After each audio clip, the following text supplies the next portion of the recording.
자, 여러분 안녕하세요. 크립토 청년 메신저입니다. 오늘은 1월 11일이고요. 오전 6시 36분 영상을 녹화 중에 있습니다.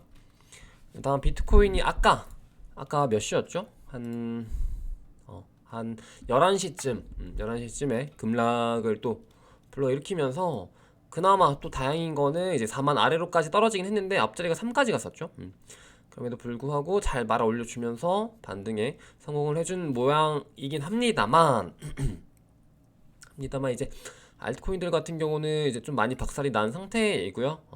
그러니까 지금 이게 정상적인 지금 현재 아까와 같은 하락장이 좀 정상적인 하락장이다. 좀 건전한 오히려 어떻게 보면 더 건전한 하락장이다라고 보시면 되는 게 비트코인이 이렇게 좀 많이 하락을 하고 나서 반등을 해준 거 이상으로 다른 알트코인들이 회복을 해주면은 그거는 도미넌스가 오히려 하락하는 비트코인의 하락장이고요. 지금과 같은 이 반등 대비 다른 알트코인들이 좀 더 덜 회복하는 이런 하락장이 오히려 좀 우리의 이제 잔고, 그러니까 우리가 이제 알트코인들이 많으니까 잔고에 있어서는 마이너스일 수는 있지만 좀 뭐 중장기 혹은 펀더멘탈적인 관점에서 봤을 때는 이런 하락장이 오히려 더 건전한 하락장이다라는 정도로 좀 이해를 하시면 좋을 것 같고요. 그러니까 그래서 사실 어떻게 보면 또 이제 포트폴리오의 어떤 그 밸런싱이 굉장히 중요하고 이제 이런 하락장에서도 좀 멘탈을 강하게 버틸 수 있을 만한 어떤 현금 비중 그리고 비트 비중, 뭐 알트 비중 이런 것들을 이제 투자자 본인들이 이제 각자 포지션에 좀 맞게 좀 반영을 하시고 만약에 뭐 전에도 많이 말씀드리긴 했는데 내가 만약에 나는 이제 비트코인 사기는 좀 부담스럽고 내가 뭐 시드가 크지 않아서 알트코인들을 좀 많은 비중으로 가지고 가.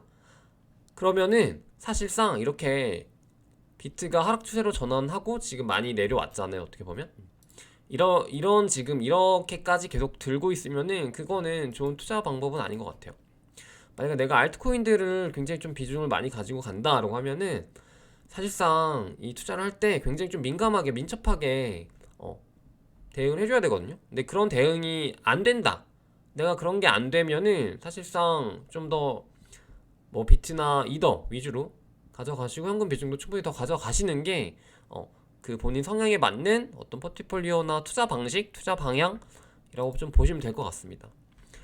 근데 이제 그게 아니고 막 수익은 또 막 내고 싶어. 수익은 내고 싶은데 또 막상 근데 이제 대응할 만한 뭔가 내가 시간적 여력도 안 되고 어떤 시장을 읽는 어떤 그런 빠른 회전 판단 이런 것도 안 되는데 또 수익만 쫓고 싶어. 그래서 막 잡코인을 막 엄청 사. 근데 이런 하락장에서 막 희망으로만 굴리고 있고 뭐 대응도 못하고 다 물려. 그러면 이제 그런 분들은 이제 사실상 암호화폐 투자를 조금 하기에는 적합한 어떤 그런 성향이 아닌 거죠. 좀 그런 방금 제가 말씀드렸던 어떤 본인의 성향과 투자 방식, 투자 스타일 그리고 그거와 연계가 되는 포트폴리오 배분 이렇게 잘 좀 분리해가지고 잘 융합해서 투자를 하시면은 좋을 것 같습니다. 그리고 사실상 뭐 이렇게 좀 거창하게 말을 했지만 이런 좀 하락 추세 그리고 이제 굉장히 좀 강한 하락 추세고 심리도 굉장히 좋지 않고 여러 가지 상황적으로 뭔가 좋은 단기적으로 이제 좋은 방향성으로 올라갈 만한 그런 요소들이 없는 이런 하락장에서는 사실상 뭐든 의미가 없긴 하죠. 계속해서 하락이니까. 그래서 그럼에도 불구하고 우리는 이제 장기적으로 좀 더 투자를 하는 관점에서 길게 보면은 좋을 것 같습니다. 줌아웃해서 보세요. 줌아웃해서 지금 이렇게 보면은 하락장이지만은 이렇게 보면은 또 상승장이고 이렇게 보면 또 횡보장이고 이렇게 보면 또 상승장이고 이렇게 길게 보면은 또 완전 말도 안 되는 상승장. 너무 좀 최면 같긴 한데 사실상 이렇게 봐야죠. 그래서 저 같은 경우도 이제 현금화를 되게 많이 진행을 했었다. 12월 3일이죠. 오미크론 떡락빔 전에 되게 운이 또 좋았던 것 같아요. 사실 저는 보통 운이 좋았다라고 표현을 많이 하는데 저의 분석이 이제 좀 잘 맞아 떨어졌던 것 같아요. 사실 21년 작년에는 그래서 현금화를 잘 좋은 포지션, 좋은 타이밍에 다 했고요. 거의 다 했고요. 그리고 이제 다시 재진입할 타이밍을 좀 엿보고 있는데 사실 이것도 어떻게 보면 좀 고민이긴 하죠. 행권 고민일 수는 있지만 되게 이제 포모가 올 수도 있고, 혹은 이제 넣었다가 물릴 수도 있고, 혹은 내가 넣었는데 지하실로 끌려갈 수도 있고, 굉장히 다양한 또 변수들이 있기 때문에 만약에 본인이 현금 포지션을 좀 많이 가지고 있다 라고 하시는 분들도, 아, 나 하락장이니까 너무 좋다, 나 현금 많이 거 가지고 있는데 아 너무 좋아, 더 떨어져라, 막 이렇게만 생각하지 마시고, 여기서 아, 내가 언제쯤 들어가면 좋을까? 내가 언제쯤 다시 매수 각을 봐야 될까? 혹은 내가 현금을 많이 가지고 있지만, 이런 포지션에 있지만, 내가 이걸 가지고 또 투자를 할 수 있는 방향, 뭐 디파이, 뭐 달러 엣지라든지 바이낸스 얼ν 시스템, 혹은 뭐 앵커 프로토콜 같은 그런 시스템이라든지, 혹은 이제 최근에도 뭐 NFT 시장이 다시 막 잠깐 살아났었죠. 살아났었는데, 그거 같은 경우는 또 우리가 뭐 코인을 사서 하는 게 아니라 NFT 자체 관심을 가지고 NFT 민팅 시장에서 내가 매수를 하는 거기 때문에, 이제 그런 거는 또 사실상 이제 비트가 떨어지던 오르던 큰 영향을 받지 않기 때문에, 그런 곳에서 수익률, 뭐 코인리스트라든지 호흡이 프라임 리스트, 뭐 바이낸스 런치패드 이런 데서 수익을 날 수 있는 방향성을 계속 찾아야 돼요. 마냥 그냥 현금화 했다고 좋아하시는 분들은 사실 하수죠. 그냥 그런 분들은 운 좋게 한번 얻어 걸린 거예요. 그냥 진짜 내가 코인 샀는데 갑자기 오른 그런 운이 좋은 좀 타이밍에 걸려든 것처럼, 내가 팔았는데 그냥 비트가 하락하는 꼬꾸라지는 그런 하락장에 맞이한, 그렇게 운이 좋았던 것 뿐이죠 사실. 그래서 이제 그런 분들은 뭐 한 번 운이 좋은 거지, 이제 추후에 투자하는 데 있어서 더 수익을 낼 수 있는 방향성을 계속 찾지 않고 고민하지 않는다면은, 결국은 이 장에서는 좀 도태될 수밖에 없는 분들이라고 제가 좀 감히 말씀을 드릴 수 있을 것 같습니다. 그래서 계속해서 좀 공부를 하시고 좀 네 열심히 계속해서 관심을 가지시면은 좋을 것 같습니다. 그래서 오늘 좀 내용 여러 가지가 있는데요. 한번 보도록 할게요. 벌써 7분이나 떠들었네요. 그래서 오늘 뭐 사실상 차트 분석은 사실 최근에 들어서 뭐 제가 거의 안 하고 있죠. 뭐 지지 저항 체크도 지금 사실상 이제 다들 뭐 아시다시피 4만, 그리고 아래로 갈수록 뭐 38,000, 32,000, 뭐 2만 9천, 8천 뭐 이렇게까지도 열려 있고, 진짜 많이 내려간다, 말도 안 되게 내려간다 그러면 뭐 2만까지도 열려 있는 게 뭐 사실이라서, 그런 포지션별로 이게 매수 타이밍을 좀 잡으시되 길게 보셔요. 그러니까 길게 보세요. 매수도 되게 길게 보시라는 게,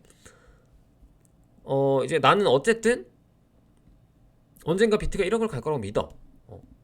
그러면은 이제 하락장이 이제 오잖아요. 그러면은 적어도 비트가 1억 간다는 사이클이 넥스트 사이클일 거 아니야. 그러면 넥스트 사이클 전에 내가 이번 하락장에서 매수를 해야 되는 건데, 그러면은 그걸 한 방에 내가 매수를 하려고 하지 마시고, 분할로다가 뭐 내가 마지노선 2만까지 보고 있다. 그러면은 한 뭐 3만 대부터, 그러니까 앞자리가 3 바뀌는 때부터 조금씩 분할 매수를 하시되, 가격이 내려갈수록 비중을 크게 두는 점진적 분할 매수를 하시면 되겠죠. 그래서 그런 식으로 뭐 나는 뭐 2만까지 보고 있으니까 2만에다가 올 매수를 때려 놓을 거야, 이렇게 생각하지 마시고, 좀 중간중간에 이제 분명히 하락 추세에 내가 들어가는 거기 때문에, 내가 사자마자 오를 확률은 굉장히 적단 말이에요. 그래서 내가 매수를 하고 나서도 추가로 하락이 올 거고, 분명히 내 계좌는 마이너스가 찍힐 거란 말이에요 중간에는. 그러니까 그게 어쩔 수 없는, 비트가 1억 가는 과정에서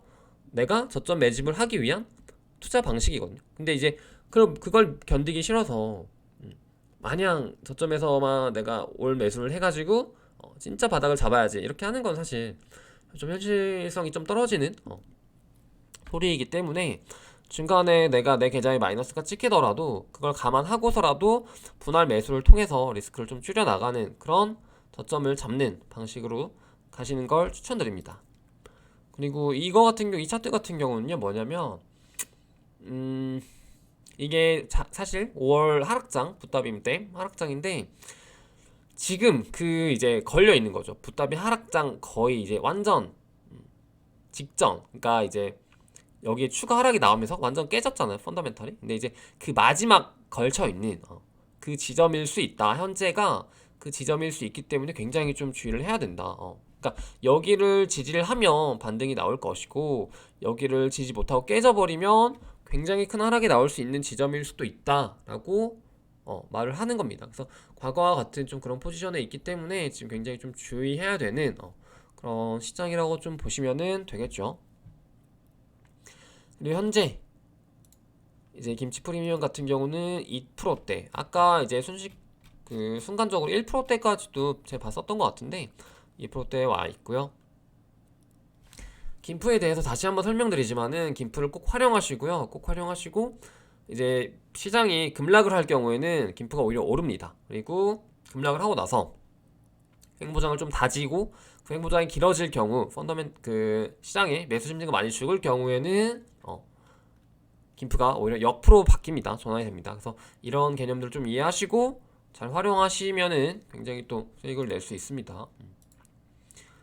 그리고 또 이거는 바이낸스에서 좀 트렌드한 이제 어떤 코인들이 있었는지 이런 넘버링을 하고 그 코인들에 대한 뭐 등락률 그리고 랭킹 이걸 나타낸 거네요. 그래서 보시면은 바이낸스 코인 최근에 좀 하락을 함에 있어서도 그래도 뭐 그 방어가 꽤 괜찮습니다. 나쁘지 않아요. 바이낸스 코인 정도. 왜냐면은 지금 다른 최근에 좀 많이 올랐었던 코인들이라서 더 하락이 짙은 것은 사실입니다. 뭐 최근에 많이 올랐었던 친구들일수록 여러분들이 차트를 딱 봤을 때 차트를 분석할 필요도 없고 그냥 딱 차트를 단편적으로만 봐도 최근에 이 친구들 되게 많이 올랐었다고 생각했는데 굉장히 많이 떨어졌네? 라는 거를 느끼실 수 있을 거예요. 보시면은 뭐 솔라나, 아발란체, 루나 이런 친구들도 굉장히 많이 지금 하락을 했고요. 그리고 이제 바이낸스 코인 같은 경우는 오히려 바이낸스 코인도 좀 많이 떨어지긴 했습니다만 그럼에도 최근에 크게 오른 건 아니기 때문에 그래서 뭔가 하락률이 좀 깊지 않다고 설명하려고 했는데 제 기준에는 좀 깊은 것 같습니다. 이거 외에도 최근에 니어 프로토콜이라든지 뭐 코스모스 아톰 어딨죠? 아톰 같은 경우 그리고 이제 팬텀 어딨죠? 팬텀 같은 경우도 이제 좀 크게 올랐었죠. 크게 올랐는데 이 친구들은 그나마 최근까지 좀 상승 추세를 이어 나왔었기 때문에 그나마 하락장에서 조금 덜 하락하는 모습을 보여주죠. 뭐 하모니라든지. 그래서 제가 저번에도 말씀을 드리긴 했는데 시장에서의 유동성이 계속 이렇게 옮겨간단 말이야. 이게 되게 머릿속으로 상상하실 때 뭔가 그 물의 흐름이라는 개념이 있잖아요. 그러니까 물에 흐르는 것처럼 그 물이 돈이고 돈의 흐름이 이 섹션 코인들에 갔다가 그러니까 뭐 처음에는 뭐 밈코인에 갔다가 뭐 다음에는 메타버스 코인 그리고 P2E 코인 갔다가 뭐 NFT 관련 코인 갔다가 다시 레이어 1 코인 가고 레이어 1 내에서도 솔라나, 루나, 아발란체 이런 친구들 총 상위에 갔다가 다시 넥스트 시총인 뭐 팬텀, 하모니, 니어 프로토콜, 뭐 코스모스 아톰 최근에는 이런 친구들에 갔다가 이런 식으로 자금이 돌고 도는 거거든요. 그래서 시장 안에 있는 결국 자금은 돌고 도는 거라서 왜냐면은 최근에도 신규 자금이 들어오지 않았던 걸 우리가 이제 차트로 봤잖아요. 그래서 그게 결국은 시장 안에서 계속 수익을 찾는단 말이에요. 그래서 그 수익을 찾는 돈들이 여기 갔다가 저기 갔다가 저기 붙었다가 여기 붙었다가 이렇게 되는 거기 때문에 그거를 좀 이해하시고 만약에 내가 그걸 따라갈 자신이 없다 라고 한다면 신규 자금이 들어오지 않는 시장에서는 내가 매수를 하는 건 좀 자제를 해야 돼요. 그 침팬지 장이라고 하거든요. 침팬지 장이라고 하는데 아무거나 사도 다 오르는 그러니까 그런 시장의 자금이 이렇게 막 여기 붙었다 저기 붙었다 하지 않고 그냥 모두 어떤 코인에게도 다 붙는 그런 침팬지 장. 그러니까 이 말은 곧 매수 자금 그 시장에 대한 유동성이 계속해서 들어오는 장에서 최대한 매수를 많이 하고 딱 수익을 보고 딱 빠져나가면 그게 굉장히 좋은 수익을 좀 찾는 방식에 있어서 굉장히 좋은 전략이거든요. 그래서 좀 그걸 아시면은 좋을 것 같습니다. 그래서 예전에 한번 본 적이 있었는데 그거는 지금 자료가 없는데요. 그래서 만약에 내가 이때 매수하고 그냥 뭐 이때쯤 팔고 이때 뭐 고점 못 먹더라도 다시 뭐 매수하고 팔고 사고 팔고 사고 팔고 이런 식으로 그러니까 분명 지금 말이 어려운 거긴 한데 지금 이렇게 비트코인이 이렇게 상승하는 이 과정에서는요 알트코인들이 무지성 상승이었잖아요, 사실. 여러분들도 보셨다시피 물론 지금 5월달 이후로는 이 이후로는 좀 가치에 기반한 상승이긴 했습니다. 왜냐면은 추가적인 어떤 시장에 대한 유동성이 들어오지 않았거든요. 그래서 이때 차트 같은 경우는 전체 시총, 코인마켓캡 시총으로 전체 암호화폐 시장에서의 이 어떤 자금이 계속 들어오잖아요. 그러면은 이때 아무 코인을 사서 팔고 대충 존버하고 현금 존버하고 또 다시 저점이다 싶을 때 들어와서 막 무지성 침팬지 장에서 수익을 내고 도망가고 이런 식으로 하시는 것도 굉장히 좀 좋은 전략 중에 하나다라고 말씀을 드릴 수 있을 것 같아요.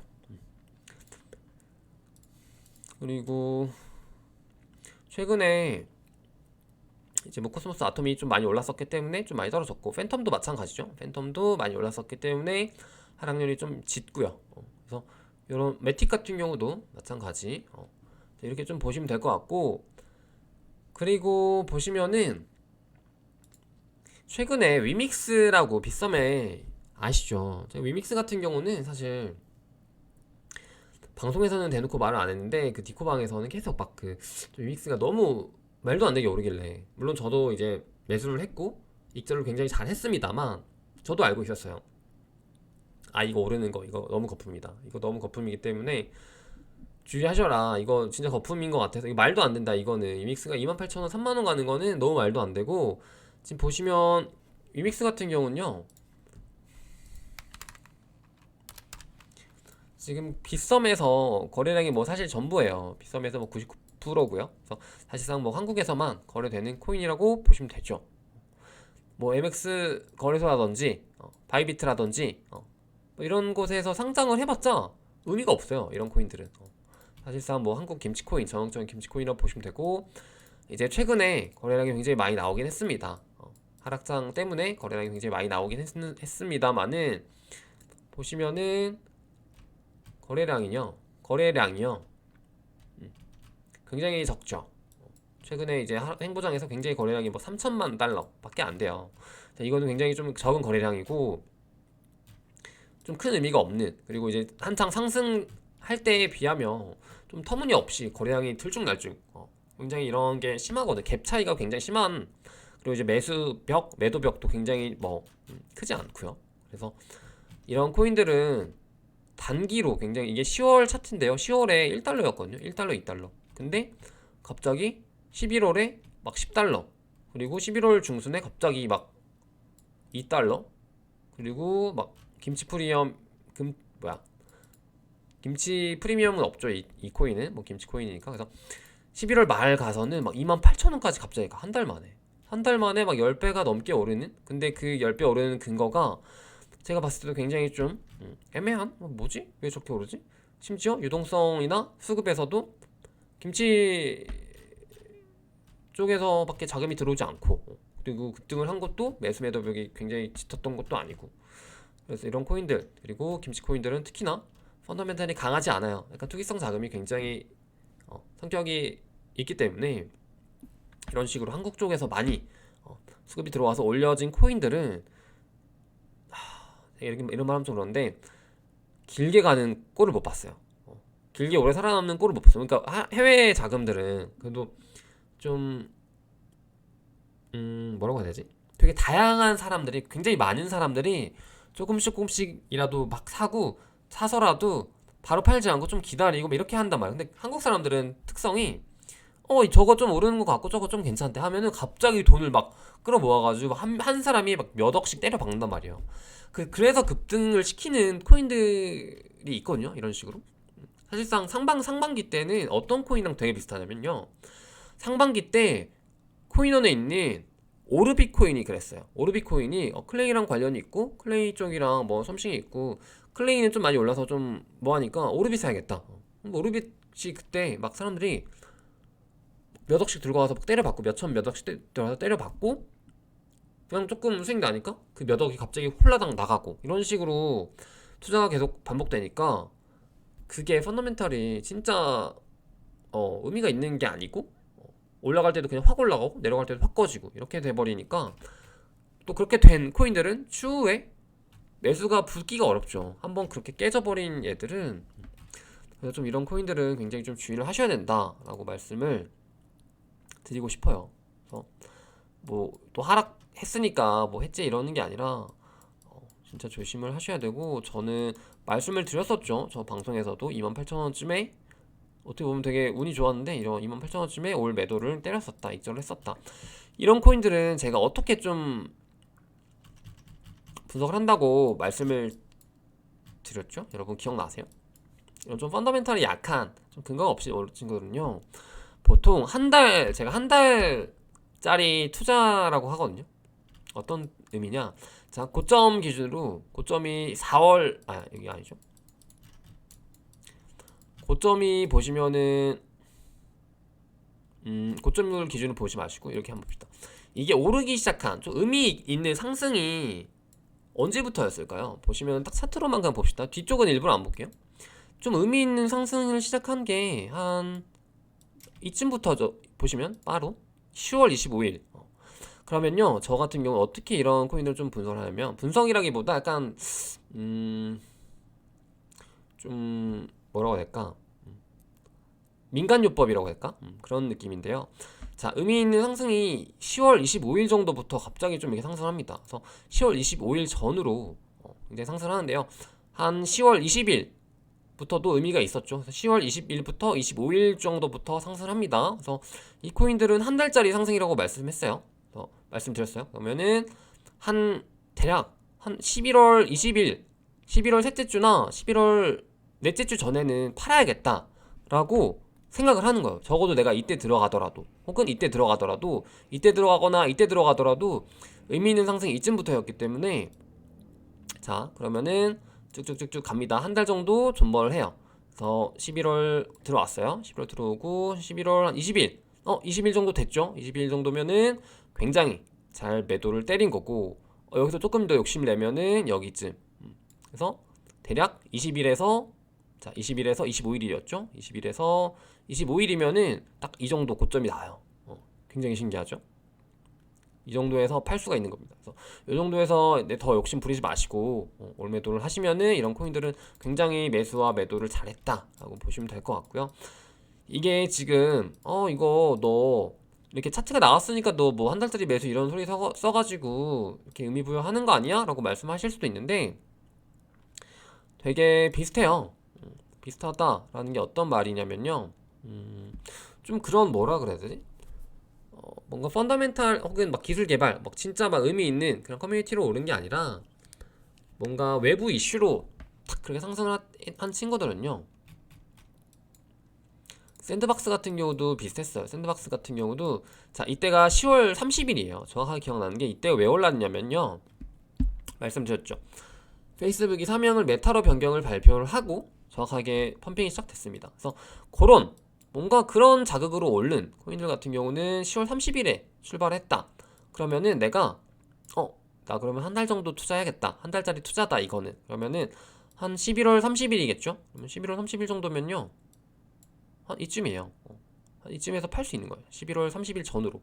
그래서 이쯤에서 팔면은 딱 고점이거든요. 지금 보시면.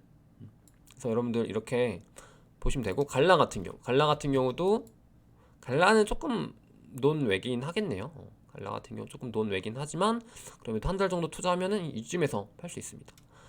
그리고 뭐 다른 친구들도 보통은 제가 많이 봤는데, 보통은 대개로 그런 느낌으로 가더라고요. 그래서 그런 좀 외부 자극이라든지 뭔가 갑자기 그런 특정 이슈로 오른 친구들 같은 경우는 좀 그런 식으로 투자를 하시면 좋고요. 이게 제가 상반기 때 클레이튼을 좀 그렇게 투자를 했었거든요. 클레이튼을 제가 개인적으로 뭔가 투자에 대해서 뭔가 신뢰를 하면서 투자를 한 게 아니기 때문에, 그래서 이 코인은 이제 보시면은 이게 빗썸에서 차트가 좀 느리군요. 자, 이것도 보시면은 좀 비슷한 형태로 파시면은 굉장히 좀 잘 수익이 났었던 코인입니다. 그래서 좀 그런 식으로 민간 요법이자 뭔가 좀 꿀팁이라고 해야 되나? 이게 진짜 좀 어떻게 보면 뭐 나름 경험에서 나오는 바이브이기 때문에 무시를 하시면 안 됩니다. 그래서 후오비 글로벌에서 이제 또 후오비 프라임을 진행을 하죠. 그래서 이거 같은 경우는 후오비 어플이 있거든요. 어플에서만 진행이 가능하고 좀 방식이 많이 바뀌었어요. 그래서 사실은 좀 재미가 없어졌다라고 표현할 수 있겠는데, 관심 있으신 분들은 뭐 네이버 같은데 좀 검색해보시면 그런 설명들이 좀 나오니까 보시면은 될 것 같습니다. 그리고 이거 말씀을 좀 드리고 싶은데, 여러분들 그 길드파이에서 경험치 계속 혹시 쌓고 계셨나요? 10포인트씩 하루에 출석하시면 10포인트씩 계속 주는데, 이거 쌓으신 거 드디어 쓸 수 있을 것 같습니다. 서머너즈 아레나라는 이제 NFT 게임이죠. 이제 최근에 이제 NFT 쪽으로도, 그러니까 P2E 게임이자 NFT 캐릭터를 얘네가 또 이제 살 수 있게 이번에 하는데요. 그래서 발표가 났어요. 길드파이 공식 트위터에서 계정에서 발표가 났습니다. 그래서 보시면은 이번에도 트리플 IGO를 진행을 하죠. 저번에 사이볼 때도 길드파이 페이지 들어가시면은 사이볼 때도 트리플 IGO를 했었어요. 그래서 바이낸스랑 이제 그 사이볼 자체 홈페이지, 그리고 길드파이 홈페이지, 여기 세 군데서 이렇게 트리플 IGO를 했었고, 이번에도 마찬가지로 그렇게 할 것 같습니다. 그래서 서머너즈 아레나 같은 경우도 바이낸스에서 또 NFT 마켓에서 진행을 하고요. 지금 공지가 있어요. 그리고 그 길드파이에서 진행을 하고요. 그리고 서머즈 아레나 홈페이지에서 이렇게 세 개로 트리플 IGO를 하는 것 같은데, 이게 그 기간이 좀 다 다른 것 같아요. 저번에는 동일 시각에 했었는데 이번에 조금 그게 변동이 있어서 이거 참여해봐도 괜찮을 것 같거든요. 제가 봤을 때. 그래서 이거 지금 바이낸스 NFT 들어가시면요, 이런 탭이 있을 거예요. 바이낸스 NFT 마켓플레이스 들어가셔서 탭을 찾아보시면은 이제 서머즈 아레나 제네시스 이게 있을 거예요. 이게 뭐냐면요, 바이낸스 런치패드 같은 개념이라고 보시면 돼요. 그래서 이거를 내가 그 바이낸스 코인을 홀딩을 하고 내가 그 로터리를 받아가지고 당첨되면 NFT를 받는 거거든요. 그래서 이걸 로그인 해가지고 여러분들이 좀 보시면은 그 날짜랑 다 있어요. 그래서 이거 잘 맞춰가지고 여러분들이 그거 잘 넣으시고 청약 넣으셔서 하시면 됩니다. 이거 튜토리얼도 있으니까 튜토리얼 보시고 좀 헷갈리시는 분들은 이해를 하시면 될 것 같고요. 이게 좀 영어라서 어려울 수도 있는데, 제가 지금 좀 디테일하게 이 부분에 대해서 설명을 드리기는 좀 애매해서 여러분들 알아서 공부하시라는 차원에서 숙제로 남겨드리도록 하겠습니다. 그래서 이런 것들 꼭 챙기시면은 좋을 것 같아요. 지금 이런 것들이 약간 제가 영상 초반에서 말씀드렸던 단순히 내가 현금화를 했으니까 뭐 시장을 관심 끄겠다 이런 게 아니라, 추가적으로 내가 현금화를 해놨지만 추가적으로 어떤 부분에서 또 수익을 낼 수 있을지에 대한 고민의 흔적들이 이런 거거든요. 사실상 이런 부분에서 놓치지 마시고, 꼭 이것도 아마 당첨 잘 되시면 수익이 굉장히 날 수도 있는 부분 중에 하나인 NFT이기 때문에 여러분들 꼭 하시면은 좋을 것 같습니다. 그리고 길드파이에서도 이거 좀 이따가 아마 제가 영상을 올리고 11일 12시 낮 12시에 그 탭이 열릴 거예요. 길드파이에 탭이 열릴 건데, 거기에 만약에 그 출석 체크 열심히 하셔서 GXP라는 포인트 잘 쌓아 두셨던 분들은 이제 그걸 가지고 뭐 레드잼이었나? 혹은 이제 길드파이 토큰을 내가 홀딩을 하고 계신 분들은 이제 다른 블루잼으로 가시고 레드잼으로 이 경험치를 변환하셔서 또 화이트리스트 자격에 대한 응모를 할 수 있기 때문에 생각보다 그 출석에 대한 그 메리트 포인트가 좀 크진 않더라고요. 그래서 좀 아쉽긴 한데, 그럼에도 이제 뭐 화이트리스트 받으셔서 당첨되시면은 화이트리스트 응모하셔서 화이트리스트 당첨되시면은 꼭 민팅 하셔서 수익을 조금이라도 낼 수 있으면은 좋을 것 같아요. 이런 것들 체크를 꼭 하시고요. 오늘 영상 시간이 좀 길어져서 이거는 좀 패스를 하겠습니다. 그리고 이거는 좀 제가 말씀을 드리고 싶은 게 뭐냐면요, 최근에 현금화를 많이 하셔서, 여러분들이 현금 많이 하셔서 디파이에다가 애치를 하시는 분들이 많이 있잖아요. 저 같은 경우도 바이낸스 언 시스템에 APY 5% 정도 다계정으로 좀 많이 넣어놨고요. 최대치 한도가 이제 이자를 받을 수 있는 최대치 한도 그러니까 효율적으로 받을 수 있는 휴대폰 한도가 75,000불이라서 단계적으로 이렇게 넣어놨고, 그리고 또 다른 테더 같은 경우는 UST로 전화를 해서 여기 그 앵커에다가 좀 많이 넣어놓긴 했는데요. 앵커에다가 몰빵을 하시면 또 안 되는 이유도 있어요, 사실상. 근데 어쨌든 앵커나 뭐 루나, 테라 이런 쪽 TVL이 다 디파이 쪽 개념이란 말이에요. 그래서 디파이가 어떻게 보면 좀 하이디스크 하이 리턴일 수밖에 없어요. 바이낸스가 제일 안전합니다, 사실. 그래서 여러분들이 너무 앵커 같은 경우도 최근에 좀 보시면은 너무 맹목적으로 다 이렇게 그 넣으셔가지고 하시는 분들이 계셔서 좀 노파심에 말씀을 드리는 거니까 참고만 하시면 좋을 것 같아요. 뭐 망한다 이런 거는 아니지만은 굉장히 좀 리스크도 있을 수밖에 없는 게 뭐냐면요. API가 19.5%잖아요. 19.5%인데 굉장히 큰 수치란 말이에요. 디파이 내에서도 단순 달러 예치로 굉장히 좀 큰 수치이고요. 그리고 이제 최근에 바이낸스에서 USDT, UST 페어가 생겼기 때문에 좀 그 접근성도 쉽죠. 접근성도 좋아졌고, 그래서 저도 뭐 주변에 좀 추천을 많이 드리긴 하는데 너무 몰빵을 하시면 안 되는 게 이게 뭐냐면요. 이게 원래 같은 경우는 UST가 1달러, 그러니까 USDC, USDT, UST 뭐 이렇게 다 1달러로 패깅이 돼야 되잖아요. 1로. 근데 이게 패깅이 깨질 때가 있어요. USDC나 USDT는 그게 어쨌든 현물 기반 이제 패깅 그 시스템이라서 1달러가 잘 안 깨진단 말이에요. 거의 그 오차 범위가 굉장히 적은데 UST 같은 경우는 어쨌든 이게 탈중앙화 디파이 쪽 그 스테이블이라고 보시면 되기 때문에 이게 들쭉날쭉이 좀 있어요. 그래서 보시면은 이게 뭐냐면요, 깨진 거예요. 이게 깨진 건데 뭐냐면 이게 1일 기준이거든요. 근데 1일 기준으로 봤을 때도 좀 이게 크게 튀어나왔고, 이게 한 일주일 정도가 한 10일? 10일 내지 이렇게 깨진 상태로 이게 방치가 된단 말이에요. 그래서 이게 굉장히 위험한 사실상 수치거든요. 왜냐면은 내가 UST로 앵커에다가 예치를 해놨는데 이렇게 페어가 깨지면요, 내가 지금 연 이자를 20% 받자고 1억을 넣어놨는데 1억을 20% 받자고 넣어놔서 1년 지나면은 1억 2천이 돼서 내가 돌아오는 걸 갖다가 지금 이렇게 깨져버리면요, 1억 2천도 안 돼요. 내가 넣은 돈이 1억이 아니라 8천 수준으로 깨져버린다고. 그래서 굉장히 좀 위험한 이런 이슈들이 있습니다. 그래서 이게 왜 이렇게 발생을 하냐, 이게 언제냐면 5월 붓다빔이에요. 5월 붓다빔 때 굉장히 급락을 하죠. 비트코인을 필두로 해서 그때는 알트코인들이 완전 다 펀더멘탈 깨지고 작살이 났죠. 그래서 루나 같은 경우도 한 15달러에서 20달러 유지를 하다가 3달러, 4달러 이렇게 깨져버려요. 거의 80% 하락이 온 거죠.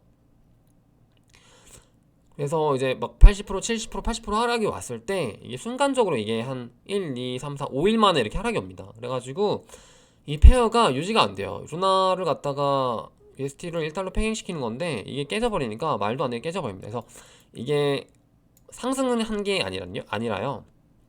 지금 보시면 마켓 페어가 UST로 USDC를 사는 거기 때문에 이게 올라갔다는 거는 UST의 가치가 떨어졌다는 겁니다. 이해하셨죠? 그래서 1한 2까지 깨져요. 그러면은 이게 뭐냐면 0.8까지 떨어졌다는 거야. UST가 원래 지금 1달러인데 0.8달러까지 떨어졌다는 거예요. 0.8에서 0.85, 0.9, 0.85, 0.8 이 정도까지 떨어졌다는 거거든요. 그래서 이때 사실상 테라제넨에서 자금을 투입을 해가지고 급히 좀 불씨를 살립니다. 그래서 이제 좀 이게 회복이 되고 다시 유지가 되고 지금까지 잘 이렇게 흘러온 건데요, 사실상. 그래서 이런 급락하는, 만약에 암호화폐 시장이 좀 급락을 하고 뭐 완전 깨져버린다라고 했을 때 UST에 대한 좀 위험성을 좀 여러분들이 인지를 하셔야 될 것 같아요. 그래서 너무 UST도 몰빵하지 마시고 앵커에 너무 몰빵하지 마시고 적당히 좀 큰 비중으로 넣어두시는 건 괜찮지만 전 재산 100%까지 한 곳에 몰빵하시는 거는 좀 많이 위험합니다. 그래서 그런 부분에 대해서 제가 보니까는 너무 이런 부분에 대해서 지적을 하는 뭐 영상이나 자료도 없고 해서 좀 설명을 드린 건데, 네. 그래서 루나를 투자하는 거랑 별개로 UST를 갖다가 내가 앵커에다 예치를 하는 부분에 대해서 리스크를 좀 말씀을 드린 겁니다. 그래서 이런 부분에 대해서 여러분들이 충분히 인지를 하시고 투자를 하시면은 좋을 것 같아요. 저도 근데 이렇게 막상 말해놓고 저도 앵커에 굉장히 좀 돈이 좀 있어요. 그래서 네. 리스크를 하지만 이제 이거죠. 리스크를 인지를 하고 내가 이거에 돈을 넣느냐, 감안하고 투자를 하느냐, 혹은 이 리스크에 대한 부분을 존재 자체를 모르고 아예 모르고 투자를 하느냐. 나는 이거 리스크 프리인 줄 알았는데 그건 아니었다. 나중에 알고 보니 그건 아니었다. 이렇게 하면서 뒤통수를 맞는 것보다는 좀 이 부분에 대해서도 알고 만약에 이런 또 리스크가 발생이 됐을 때 내가 대응할 수 있는 어떤 그런 사고를 할 수 있는 것과 없는 것은 차이가 크기 때문에 여러분들한테 좀 설명을 드린 겁니다. 그래서 오늘 방송은 여기까지 해보도록 할 거고, 여러분 좀 하락장이라서 힘드시겠지만 비트는 그래도 뭐 4만 위로 잘 지지를 해주긴 합니다. 그래서 오늘 방송 여기까지 해보도록 할게요. 여러분 안녕.